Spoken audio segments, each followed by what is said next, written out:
Permendikti Saintek nomor 52 tahun 2025 mengubah status, penghasilan dan akses karir buat dosen tetap maupun tidak tetap. Selama bertahun-tahun, banyak rekan dosen bekerja dalam satu sistem yang kalau boleh jujur nih, membingungkan. Beban kerja sama, jam mengajar sama, bahkan tanggung jawab Tridharma sama juga. Tapi soal hak, penghasilan dan jalur karir beda-beda. Ada rekan dosen tetap yang kelelahan dengan beban administratif, ada juga rekan dosen yang nggak tetap yang produktif. Tapi masa depannya ngegantung. Bukan soal individunya, tapi cara sistem mengidentifikasi dosen itu sendiri.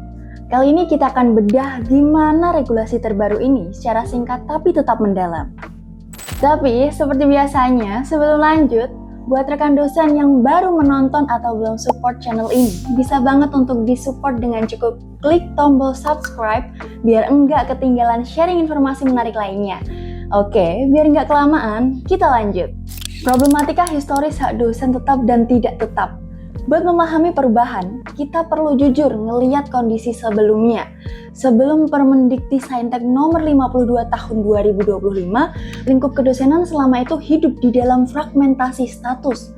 Posisi dosen, terutama dosen nggak tetap atau non-ASN, ada di area abu-abu, kayak hak tunjangan profesi yang terbatas, gaji pokok tanpa standar yang jelas, jabatan fungsional yang mentok atau enggak diakui penuh.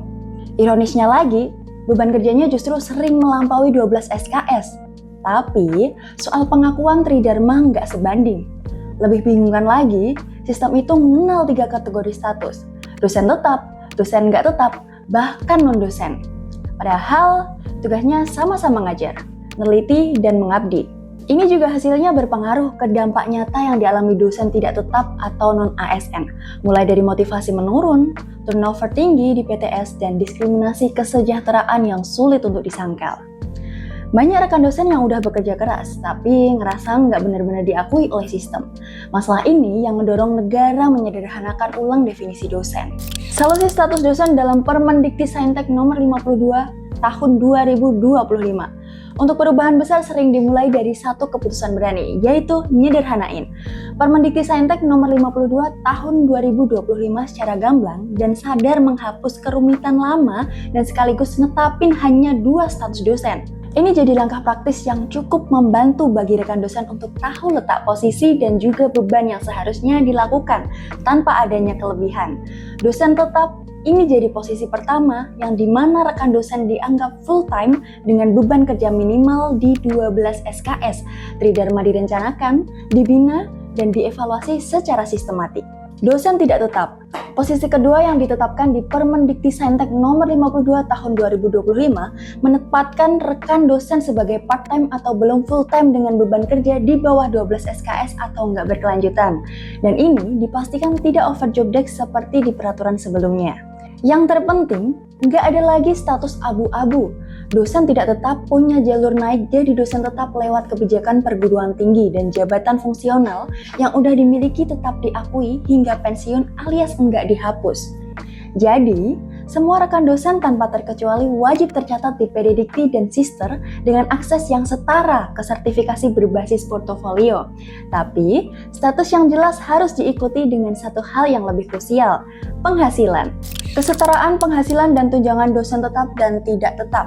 Karena pengakuan tanpa kesejahteraan cuma melahirkan kelelahan. Di akhir tahun 2025 kemarin, lewat Permendikti Saintek nomor 52 tahun 2025, salah satu terobosan paling penting adalah kesetaraan penghasilan. Gaji pokok dan tunjangan dosen nggak lagi dibedakan berdasarkan ASN atau non-ASN, melainkan berdasarkan jabatan fungsional dan masa kerjanya.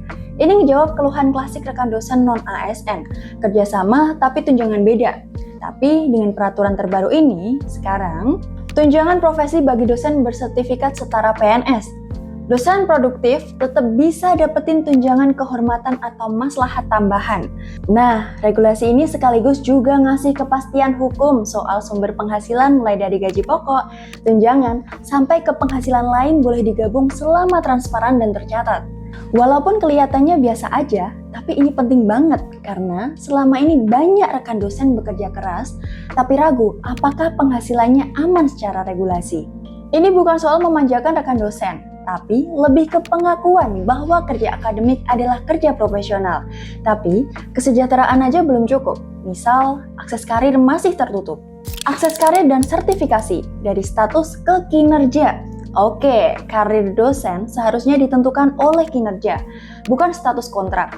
Jadi, di Permendikti-Saintek nomor 52 tahun 2025 ngebuka akses sertifikasi non-ujian berbasis portofolio bagi semua dosen, termasuk dosen tidak tetap tanpa diskriminasi status.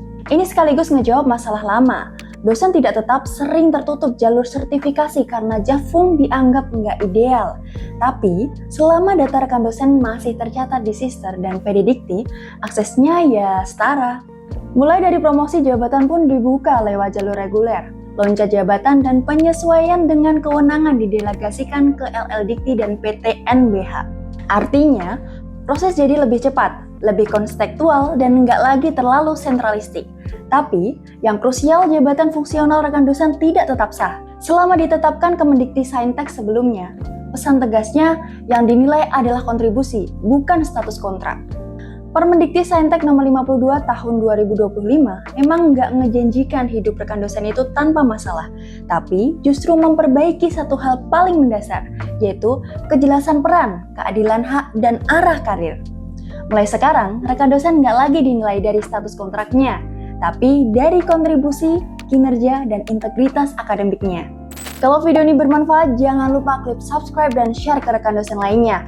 Like dan komen di bawah ini apa yang perlu kita klik lagi seputar karir dan akademik dosen. Sampai jumpa di video selanjutnya.